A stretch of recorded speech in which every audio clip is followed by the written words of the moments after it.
এবছরের সবচেয়ে হাইপড ভারতীয় সিনেমা পুষ্পা 2। আল্লু অর্জুন, রশ্মিকা মান্দানা ও ফাহাদ ফাসিলের সিনেমাটি এখন পর্যন্ত 2024 সালের সবচেয়ে ট্রেন্ডিং টিজারে রয়েছে। পুষ্পা ছবির তুমুল জনপ্রিয়তার পর এর সিকুয়াল পুষ্পা দ্য রুল নিয়ে নেটিজেনদের জল্পনা কল্পনার শেষ নেই।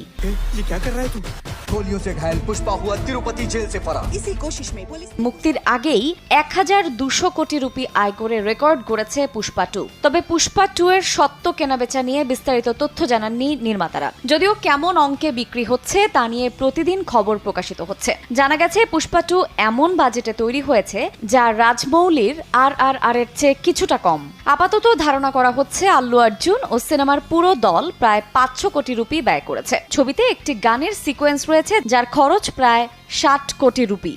खून से लथपथ शर्ट पर मिले 8